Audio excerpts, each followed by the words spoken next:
कर्पूरगौरं करुणावतारं संसारसारं भुजगेन्द्रहारं सदा वसन्तं हृदयारविन्दे भवं भवानी सहितं नमामि। बोलिए शंकर भगवान की जय। बोलिए शिव महापुराण की जय। आज मैं आपको 21वां अध्याय सुना रहा हूँ, ध्यान पूर्वक सुनिएगा। ये महाशिव पुराण मोक्षदायिनी है। तो देखिए, ऋषि और सूत जी का संवाद चल रहा है।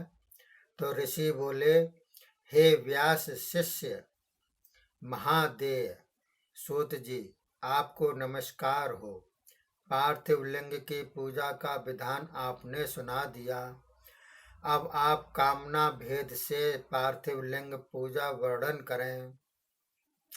सूत जी बोले, पार्थिव पूजन विधान सुनो, जिसके अनुष्ठान से मनुष्य कृत्य हो जाता है। पार्थिव लिंग का पूजन न करके जो अन्य देवों का पूजन करता है, उसकी पूजा जप दानादि सब व्यर्थ है। पार्थिव लिंगों की यथाक्रम संख्या कहता हूँ, यही संख्या विशेष फलदायक है। लिंग के आकार के समान पृथक पृथक प्रथम आवाहन प्रतिष्ठा पूजन करे। यदि सहस्त्र पार्थिव लिंग बनाकर विद्यार्थी पूजे तो निश्चय फलदायक है। पुत्र चाहना से 1500 वस्त्र तथा धन चाहना से 500 पार्थिव लिंगों का पूजन करे।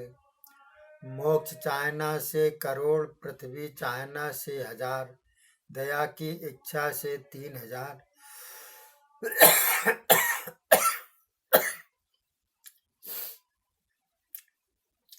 तीर्थों की इच्छा चाहने वाले को 2000, मित्र कामना से 3000, वशीकरण इच्छा से 800, मारण में 700, मोहन में 800, उच्चाटन तथा स्तंभन में 1000, द्वेष में 500, बंधन से छूटने की इच्छा से 1500, राजभय में 500, चोरों के संकट में 200, डाकनी आदि के भय में 500, दरिद्रता में 5000, सर्व कामनाओं में 10,000 लिंग पूजन करे। हे मुनिवरो, अब मैं नित्य विधि वर्णन करता हूँ।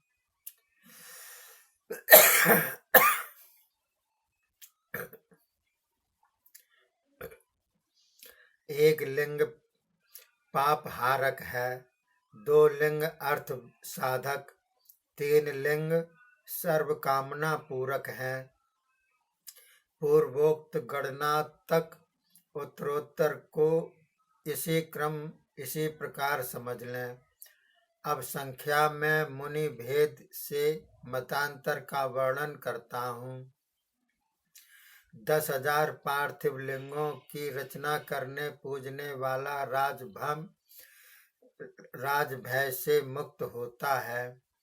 जेल खानों से भी मुक्त होने के लिए 10,000 का पूजन करे। डाकनी आदि भय से 7,000 का पूजन करे। पुत्र प्राप्ति के हेतु 55,000 पूजे। कन्या संतति के लिए 10,000 पार्थिव लिंग पूजे। 10,000 पार्थिव लिंगों को पूजन से विष्णु आदि देवों के ऐश्वर्य प्राप्त होते हैं। 10,000 के पूजन से तो अतुल लक्ष्मी भी प्राप्त होती है। करोड़ लिंगों को पूजने वाला मनुष्य निश्चय शिवरूप हो जाता है। पार्थिव लिंग पूजन तो करोड़ यज्ञ के समान है। कामार्थी मनुष्यों को भुक्ति मुक्ति देने वाला है। जिस पुरुष का लिंगार्चन के बिना नित्य काल चला जाता है, उस दुर्वृत्त दुरात्मा को महाहानि प्राप्त होती है।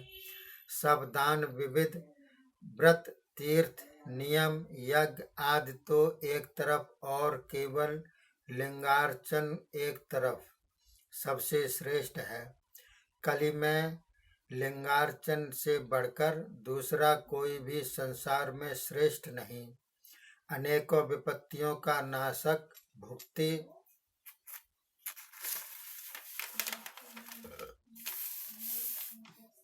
मुक्तिदाता है।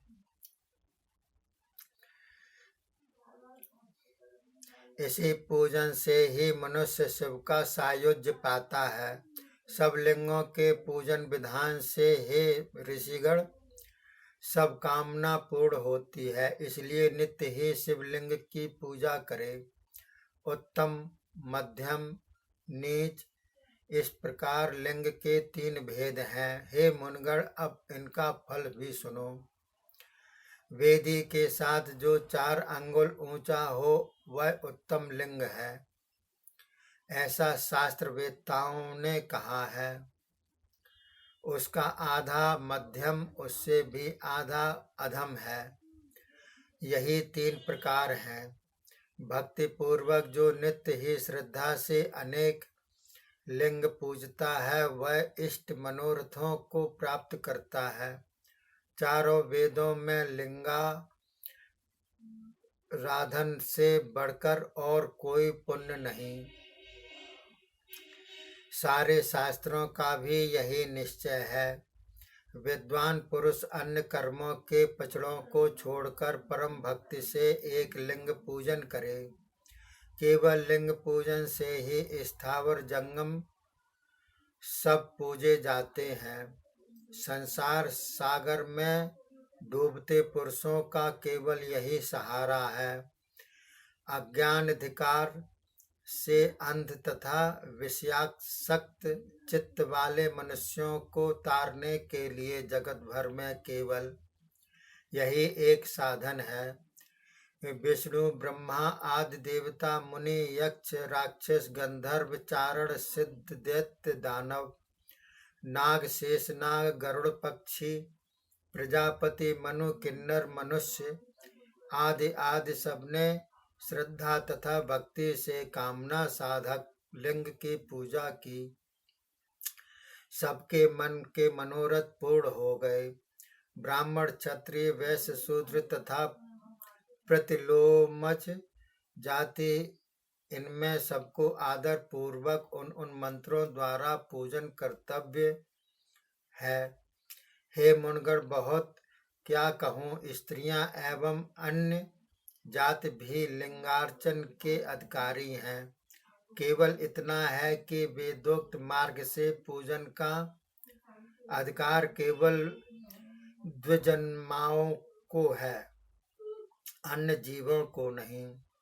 वैदिक द्विजन्माओं को वैदिक रीति से पूजन कर्तव्य है। इस प्रकार साक्षात शिव ने ही कहा है। दधीचि, गौतम आदि के शाप से इनके वंशजों की किंवा द्विजों की वैदिक कर्म में श्रद्धा नहीं होती।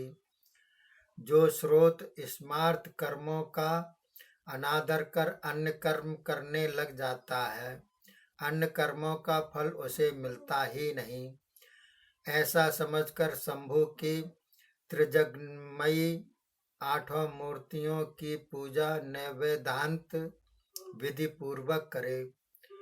पृथ्वी, जल, तेज, पवन, आकाश, चंद्रमा, सूर्य एवं यजमान, ये शिव की 8 मूर्तियां हैं।